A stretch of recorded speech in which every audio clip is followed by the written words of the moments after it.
¿Por qué en el operativo que se llevó a cabo en Río de Janeiro se encontraron armas de la Fuerza Armada Nacional Bolivariana?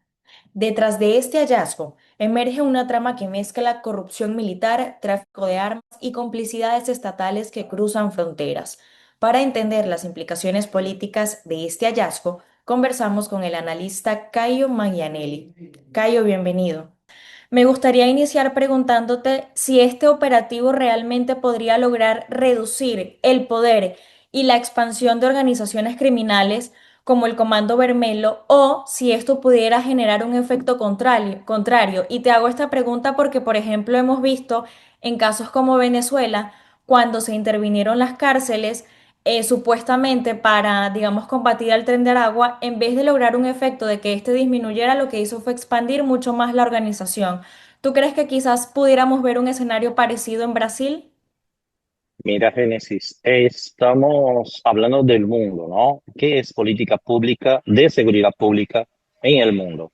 Todas las veces que miramos actividades violentas por parte del Estado en contra cualquier que sea la bandilla o el tipo de sociabilidad criminal, todas las veces que se acciona con violencia, la respuesta, obviamente, a las bandillas es violencia. En el caso brasileño, este operativo fue bastante equivocado, en verdad, teniendo en cuenta lo que son las políticas públicas de seguridad pública efectivas y que ya se vienen teniendo efectividad en Brasil. Lo que quiero decir es que hay como, y ya se enseña eso en todo el mundo, como generar políticas públicas de seguridad pública sin generar muertes, sin ser una necropolítica, sin generar efectos a la población local. Porque imagínate, ¿no? Y el día siguiente las madres, preocupadas con sus hijos que no volvieran a la casa, intentando buscar sus hijos desfigurados entre los cuerpos que están ahí en medio de la calle, porque fue lo que pasó en el día siguiente. La policía contabilizó como 60 muertos por ahí y en el día siguiente se encuentran más 60 en, en la mata, ahí, como en el borde del barrio. Es como, es un nivel de desrespeto, de falta de atención, de falta de cumplimiento del contrato social, de generar seguridad pública, de generar seguridad y condiciones de vida a la gente. Dentro de los hallazgos, aparte de las más de 130 muertes que se dieron, se descubrieron estos armamentos provenientes presuntamente de la Fuerza Armada Nacional Bolivariana de Venezuela. ¿Cómo este hallazgo demuestra que existe un corredor criminal sudamericano que une alianzas criminales entre cárteles, entre guerrillas y, lo más importante, la participación de los estados de estos países? Mira, yo no diría que el Estado venezolano participa del esquema criminal de las bandillas venezolanas. Puede ser que sí, que haya uno u otro político, lo mismo en Brasil. Eh, ese fenómeno intentamos llamar del narcoestado, lo que es un peligro llamar así, porque también empezamos a fragilizar la soberanía de los estados sobre las políticas públicas que quien tiene responsabilidad de poner resueltos son las unidades administrativas y las unidades de poder, las unidades representativas correspondientes de cada uno de los países. Entonces, hay que tomar cuidado, principalmente por cuenta de una agenda, que es una agenda internacionalista de Estados Unidos, de intervención en los países por cuenta, usando el tráfico de drogas como una excusa. No es que no queremos que se prendan los bandidos, no es eso. Hay de combatir el tráfico de drogas, pero la soberanía de los países tiene de ser respetada. Los pueblos tienen derecho de tener autodeterminación e incluso lograr defenderse por sí mismo y con sus propios aparatos.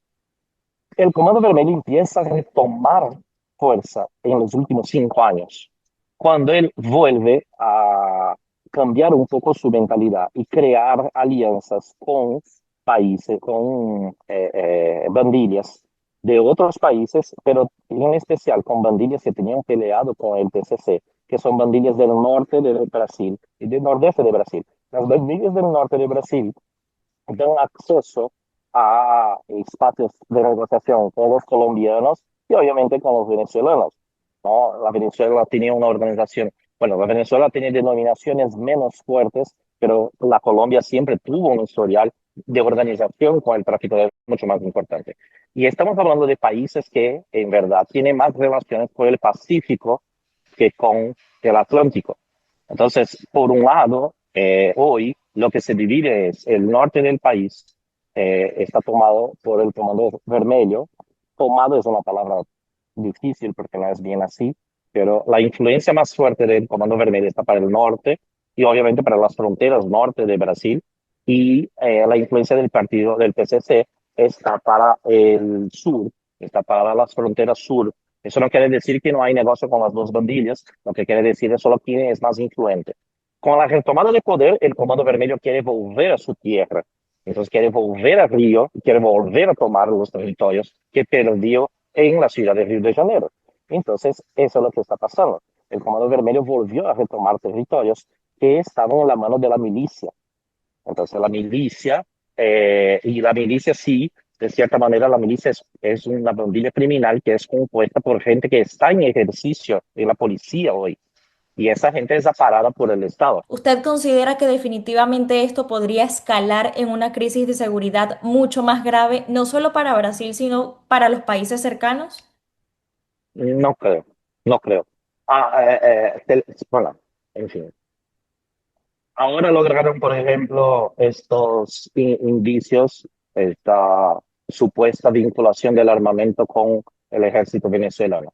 Lo que puede tener sido cualquier otra cosa, una bandilla venezolana que robó el ejército en algún momento, algún operativo del ejército que le vende ahí en paralelo. Eso se pasa en Brasil también, eso es súper normal. Es súper normal, digo, es súper normal en muchos sentidos, como es frecuente. Es frecuente, es tan frecuente que la propia policía de Río negoció armas con el Comando Vermelho en algún momento, ¿sabes? Como ya hay procesos en la justicia investigando justamente este tipo de cosas. Entonces, la otra cosa fue la idea de cerrar las fronteras. Mira, las operaciones de las bandillas ya están involucradas con operaciones que ya están establecidas en los países extranjeros. Ese es un negocio, volvemos al tema, ese es un negocio.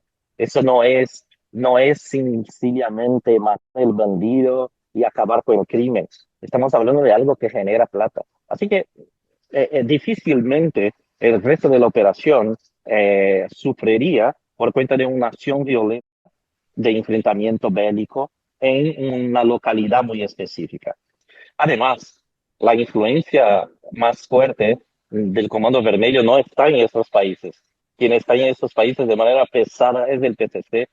El Comando Vermelho está más hacia al norte, hacia Colombia, hacia Venezuela mismo, hacia Ecuador incluso, hacia Perú, que son espacios donde el PCC no estaba y todavía, y ahí creció el Comando Vermelho. ¿Tiene conocimiento o hay algún hallazgo, por más mínimo que sea, de, digamos, acciones o presencia del Comando Vermelho en Venezuela? No, no, no, todavía, porque eso todavía es un trabajo que se está desarrollando por un antropólogo que no puedo citar el nombre ahora, que él ya dictó algunas entrevistas, ya dio algunas entrevistas, y que acompaña de hecho el tema del crimen en Río. Y él ya tiene algunas informaciones, pero no logra probar con todo que el Comando Vermelho empieza a asociarse con los espacios del norte y del nordeste de Brasil. Lo que pasa es que el norte de Brasil es muy interesante y es muy importante. Y nosotros tenemos una famosa tríplice frontera en el norte, que es de Bolivia, Colombia y Brasil, que es Leticia, ¿no? El otro espacio que tú tienes de frontera, que es muy importante y que también te genera contacto con el Atlántico y con el Pacífico, es la Venezuela. Pero Venezuela es un territorio muy complicado porque también ya tiene un historial muy propio de sus propias bandidas y de su propia organización. Sin duda, en esta conversación entendemos que las armas que deberían custodiar fronteras terminan de alguna u otra manera alimentando la violencia urbana y gobiernos que deberían cooperar en seguridad parecen mirar hacia otro lado. Gracias por acompañarnos en este análisis. Yo soy Génesis Pérez y esto fue Venezuela en profundidad.